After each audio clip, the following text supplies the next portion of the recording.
natin is also included, di ba po, sa recorded attendance po natin. Parang normal class lang din po natin, no, kapag Monday, we need to attend, di ba po, yung class natin ng 7 a.m. to until, di ba po, 5 p.m. po kapag Monday po tayo. Okay? So, let's now, di ba po, continue what we have, di ba po, discuss with our homeroom guidance natin last meeting. So, sige po, are we now alive, di ba po, and awake today? Can I see a thumbs up and some emojis po sa inyo so we could see kung talagang nandito na yung presence natin, di ba po, sa ating meet. Ayan, sige po. Thank you so much. Okay. So now, can someone po recall the things that we did last week, di ba po, sa first day ng ating instructional block po natin. Ayan, sige po. Can anyone recall the things we talk about po nung RHGP time natin? Ayan, sige po. Let's have si Lanyosa. Naririnig po ba? Yes po. Okay, so last time po, we first had our activity po sa RHGP and it's all about our personal goals and how to stop, minimize, and continue and also improve it po. Tapos, kung paano din po siya sisimulan. And also for our lessons, we talk about our focus on ourselves. It's either physical or mental care. So as for physical, we need to eat nutritious foods, sleep well, anything that we could do to take care of our physical state po. And as for our mental care naman po, this is paano po natin mapapangalagaan yung mental state po natin by just taking care of it po. Ayan, sige po. Thank you so much kay Lanyosa. Okay, sige po. Can we give her a emojis or virtual clap po dito sa ating platform? Okay, to di ba po, appreciate recalling what we did last week. Ayan, sige po. Thank you so much. Di ba po, so for our first activity dito sa ating homeroom guidance, di ba po, we did your personal, di ba po, development plan. Okay, wherein we assess, di ba po, ano yung mga bagay na sa tingin nyo na you need to stop doing. Okay, and the things that you also need to start, di ba po, doing. Okay? So, yan po. So, today we will continue, di ba po, yung ating discussion about our self-analysis. Okay, sige po, let me share my screen na po dito.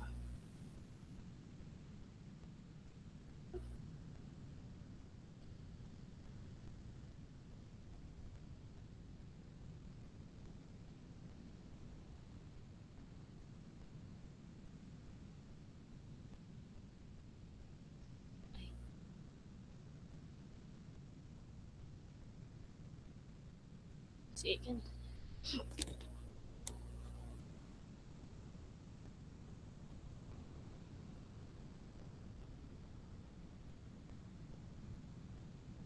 Ayan. Okay, so last meeting, di ba po, that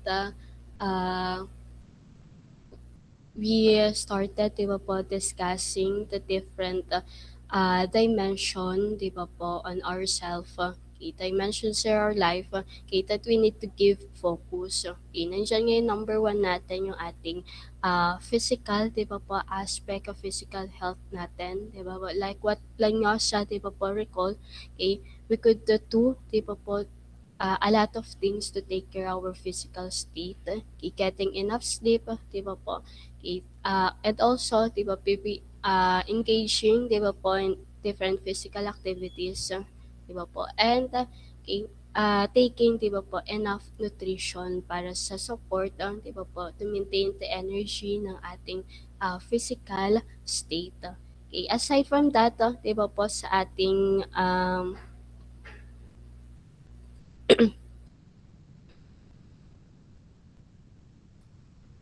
aside doon sa ating physical health, 'di ba po, we also need to take care yung ating mental, 'di ba po, state natin. Okay, sa ating mental state, 'di ba po, as teenager, 'di ba po, okay, sa mga age ninyo, okay, age bracket ninyo, okay, prone tayo, 'di ba po, on different changes na nangyayari sa atin. Okay, like transitioning, 'di ba po, to senior high school to college, okay, madami tayong mga uh, responsibilities, 'di ba po, priorities, okay, that we need to take care. Okay, so with that, 'di ba po, taking care with mental health, 'di ba po, we need okay, to know, 'di ba po, organizing, having a time management, prioritizing what is need to us, okay, para hindi tayo na burn out, okay, sa mga work po natin.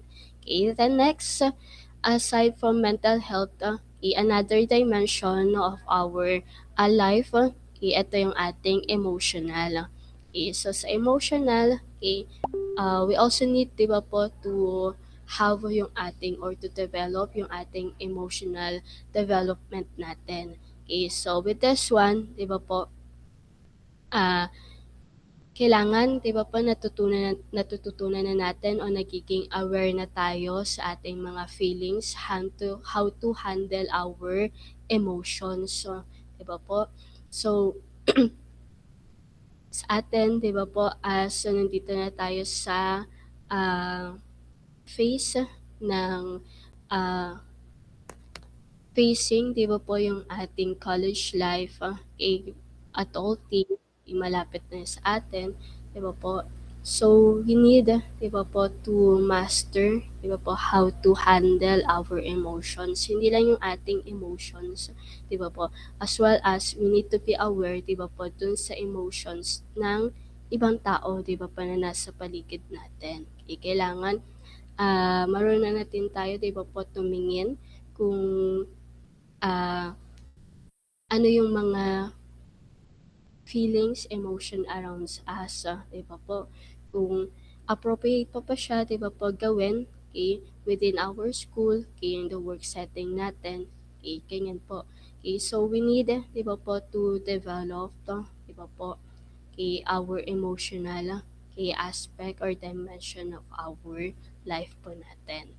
Okay, then, next, aside sa emotions, we also need to have, di ba po, to develop our social, di ba po, dimension natin. Okay, sige nga po, can anyone read the statement here under the fourth aspect po natin, social dimension po. Okay, sige po, si Domingo.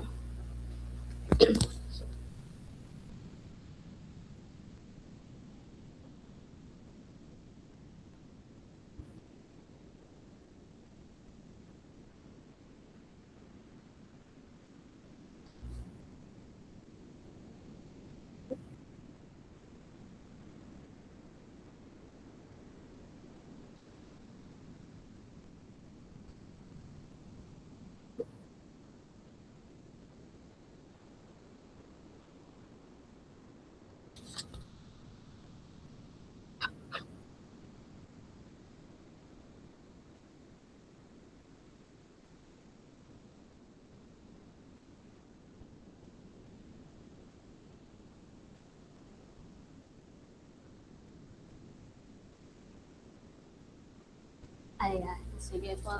Okay, so thank you so much kay Domingo. Okay, so now class, we have here, di ba po, the number 4, okay, social dimension natin. Why do you think we still need, di ba po, to develop, okay, or to give focus dito sa ating social dimension aspect of our life? Sige po, anyone?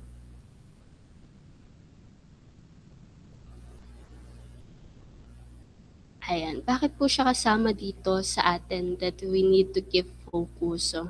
Okay. Bakit kasama po yung ating social dimension? Ayan, sige po. Let's have si Hilo. Having friends po ma'am kasi is a good thing for us to help ourselves grow. And by socializing with ourselves to others, we could grow, and we can also po develop our skills in communicating as well. And alam naman po natin na no one is an island, so it's better to communicate with others din, ma'am. And especially pick good ones as a friend. Yun po.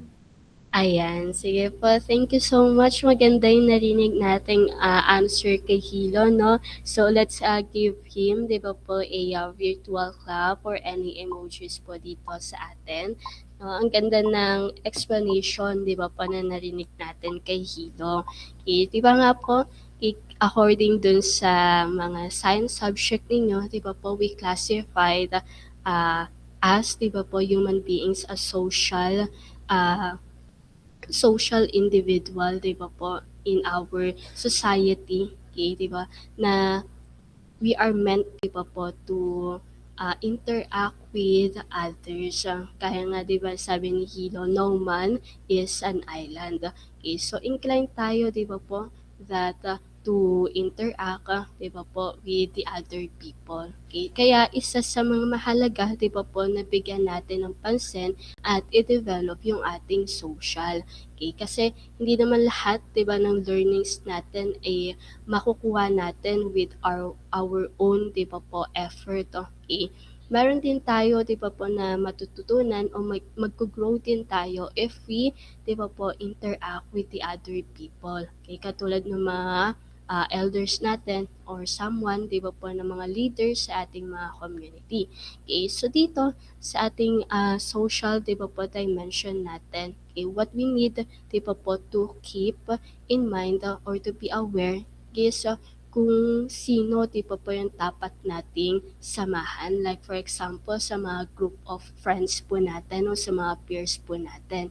Okay, kailangang alam din natin to evaluate and assess kung sino, 'di ba po, yung makaka-give sa atin ng growth, ng hinahanap nating growth o yung mga good influences, 'di ba po, sa atin. Okay? So, ayan po, kailangan nalalaman natin, hindi lang dahil we wanted, 'di ba po, to be belong doon sa group na yun, kahit na may nakikita tayong, 'di ba po, na negative aspect, kailangan alam natin to isolate ourselves, 'di ba po, at ilagay yung ating sarili doon sa lugar, 'di ba po, kung saan mas makakabuti, 'di ba po, sa atin. Ayan. So much better, 'di ba po, that on the early time, 'di ba po, nalalaman na natin kung sino yung mga taong kailangan nating samahan, 'di ba po, makakuha tayo ng support sa kanila. 'Di ba po? So we could try to look up to build a relationship, 'di ba po? Sabi dito, to people sa ating mga parents, 'di ba po? Or sa ating mga kinikilala, 'di ba po, na pwedeng maging mentor, 'di ba po, sa ating life. Okay, so mahalaga yung mabubuo nating circle, 'di ba po, o social society sa paligid natin. Kasi sila yung malaking factor kung saan tayo nakakakuha ng mga influences. Okay, so mahalagang napipili natin, na assert natin, na di-discern natin mabuti, 'di ba po, kung sino yung mga tao, 'di ba po, na maaari nating samahan, na makakakuha tayo, 'di ba po, ng maraming learnings, 'di ba po, in life. Ayan. So isa ding mahalaga yung ating social, 'di ba po, dimension. And then last, dito sa atin, after ng ating social, 'di ba po, dimension, yung ating spiritual. Okay, sige po. Let's first read, 'di ba po, the statements here under spiritual dimension sa atin. Sige po, anyone who would like to read in class po. Ayan, sige po, let's have si Torres. Number 5, spiritual. Religion has a strong influence to our country even up to now. The teenagers who are guided and nurtured by a clear belief system in spiritual activities are much less likely to go off the rails during adolescence. The experiences and observations you have in your spiritual aspect could continuously refine your belief system. It is better to be surrounded by adults who can be your good role model and a source of inspiration to improve your life direction than to be with people who are very prone to be off track in life.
Ayan po.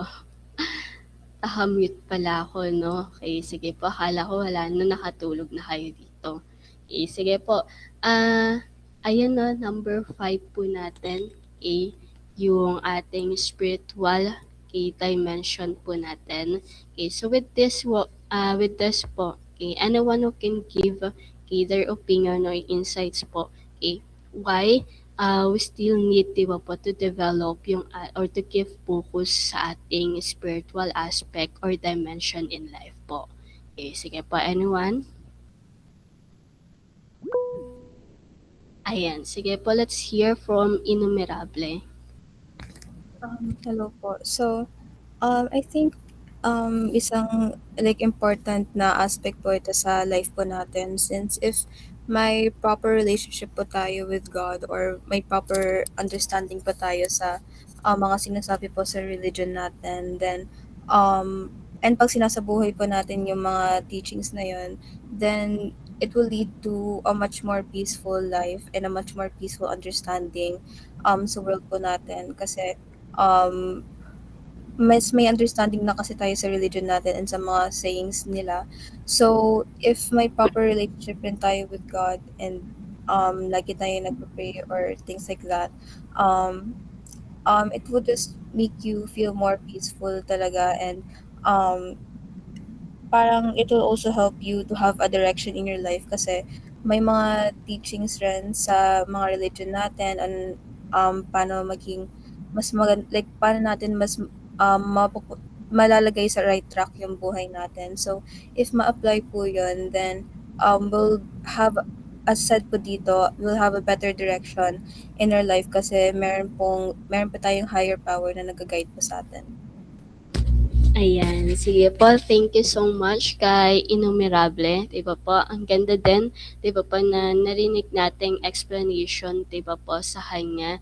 Napaka-exact, 'di ba po, ng kanyang mga sinabi, why we still need, 'di ba po, to give focus doon sa ating spiritual aspect po natin. Sige po, can we give her, 'di ba po, emojis or any reaction po dito sa ating platform? Ayan po, sige po, thank you so much. So gaya, 'di ba po, ng nasabi ni Innumerable, 'di ba po, there are some people, 'di ba po, na kahit gaano sila ka-successful in life, 'di ba po, na lahat na ng goals nila ay na-achieve nila, but still they feel, 'di ba po, empty, deep inside ng kanilang sarili. Kasi 'di ba po, sometimes, 'di ba po, sa over na ah, dami ng ating inaasikaso, sa sobrang busy ng buhay natin, meron ding mga moments na 'di ba po, aminin natin na nakakalimutan natin, 'di ba po, to develop yung ating spiritual connection, 'di ba po, sa ating Panginoon. So dito, 'di ba po, it is still included, 'di ba po, dito sa ating 5 dimensions na kailangan natin to give focus. Kasi 'di ba, yung guidance, 'di ba po, na nakukuha natin with our religion, with our faith, 'di ba po, siya yung magbibigay sa atin ng direction, in our life. And also, 'di ba po, kinakailangan din, 'di ba po, sa atin as individual, hindi lang dapat more on knowledgeable, 'di ba po, excellent tayo in terms of academic, kailangan din nabi-build natin yung ating moral, 'di ba po, character. Yung moral character po natin, mabi-build natin siya, 'di ba po, in recalling, 'di ba po, yung mga teachings and lessons natin about our faith and religion natin, 'di ba po? Kasi nandoon lahat, 'di ba po, yung guidance natin, yung mga things that we need to do, 'di ba po, to have, 'di ba po, to set as a good, 'di ba po, example or role model po as an individual. So ayun yung pinakamahalaga, 'di ba po, na build din natin, 'di ba po, yung moral aspect, 'di ba po, sa ating sarili, 'di ba? Na kahit na, 'di ba po, na nakuha na natin, 'di ba, yung mga achievements in life, madami na tayong milestones, still, 'di ba po, as individual, kailangan pa rin nandoon yung pagiging morally inclined po natin, 'di ba? Kasi doon nagsa-start, 'di ba po, to share your what you have achieved in life para i-share siya doon sa other people, sa mga taong nakapaligid sa atin, 'di ba po? To be kind enough, okay, and okay, to guide us, 'di ba po, to always do what is right, okay, kung ano ba yung dapat at tama nating laging ginagawa. Okay, so yun po, ito po yung ating five, 'di ba po, different dimension or aspects sa buhay natin na we need to give focus po. Okay, so before tayo mag-end, anyone who can recall again ano po yung five key dimensions na kailangan nating ah, bigyan ng focus. Okay, sige po, si Domingo.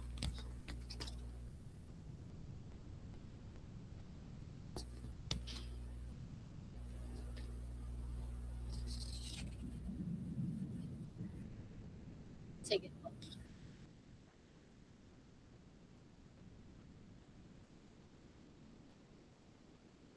Ayan, sige po, thank you. Ayan, sige po. Si Tumalag. Ma'am, yung isa po, emotional. Ano daw, ang bilis talaga magsalita niya. Isa po, ma'am, emotional. Hindi ko maintindihan. Okay, sige po. Di ba meron tayong, ito yung five natin, yung ating physical. Ayan po, physical, mental, di ba po. Next, yung ating pagtaas ng mental, di ba yung ating social, okay, spiritual natin, and okay, yung last natin, balikan natin, no? Emotional, di ba po? So, meron tayong physical, mental, emotional, social, and spiritual po natin. Okay, so yun po yung five, di ba po, na kailangan natin na bigyan, di ba po, ng priority or bigyan ng focus, okay, for us, di ba po, to have self-awareness sa atin, okay, para mag-grow tayo at mag-develop tayo individually, di ba po? Okay. So, to end up, di ba po sa atin, okay, dito sa ating platform. Okay, sige po. I will give you this activity po natin. Okay. Nakikita po natin yung screen po natin. Ayan. Okay, sige po. Okay, so what you need to do, okay, ba po, ito yung ating tinatawag na 3 big steps in achieving personal development po natin. Diba, last time, diba, gumawa tayo ng ating personal development plan po natin. Okay, yung nakasulat doon, yung mga things, okay, that we need to stop doing, diba po, minimize, okay, and the things that we need to start doing. Okay, ngayon naman, para ma-achieve natin, di ba po, yung goal natin na nilagay natin, yung what are, di ba po, the things that we need to start doing, okay, this year. Okay, ano naman kaya yung mga specific steps po natin, okay, na pwede natin gawin to achieve yung ating personal development po natin. Okay, so 3 specific steps po natin, okay, na would lead us, di ba po, for us to develop yung ating personal development po natin. Okay? So, yan po. Okay, we will do this, okay, sa inyong notebook. Okay? And then, after that, dito tayo. Okay? Ayan. Okay, so after natin masulat, di ba po, yung mga specific steps natin to achieve yung ating personal development. Of course, di ba po, we need to make yung ating pledge of commitment po natin. Okay, ano yung pwede natin, di ba po, maipangako, di ba po, hindi po sa atin, sa teacher, kundi sa inyong sarili, di ba po, ano yung pwede nyo maipangako sa sarili nyo, okay, para, di ba po, ma-develop natin, ito yung 5 dimension na sinasabi po natin, no? Yung ating physical, mental, emotional, social, at spiritual po natin. Okay, so ayan po, we will leave you itong activity natin. Okay, nakuha na po ba natin yung ating activities? Can I see a reaction po sa inyo kung naintindihan o meron tayong questions with our activity? Ayan, sige po. Thank you so much. Okay, so bago tayo mag-end po dito, no? Ayun, kakarating na ni ano.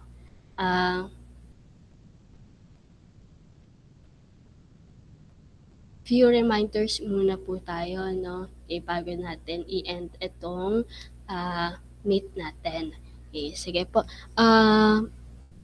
Si President, okay na po ba yung details natin o yung mga info natin about sa inyong BMI? Yes po, ma'am. Kompleto na po siya. Ayan, sige po. Thank you so much. Pasend na lang po sa akin no, yung file na in-encodean nyo para ma-submit po natin sa office mamaya. Okay, sige po. Thank you. And then, di ba po, Tuesday tomorrow is still online pa rin kayo. Okay, mag-shift ulit yung ating schedule by Wednesday po. Okay, so Wednesday to Friday na po ulit kayo mag face-to-face po dito. Okay, and then dire-diretso na po ulit yon. Okay, hanggang next week, Monday, Tuesday po, okay, kayo po ulit yung naka face-to-face. Okay, sige po. Clear po tayo doon. Ayan, sige po, thank you. If we don't have any questions right now, we will end, we could end now itong meet natin and we will see you again po no, later para sa ating 21st po natin. At 3:30 po tayo to 5. Okay, sige po, thank you.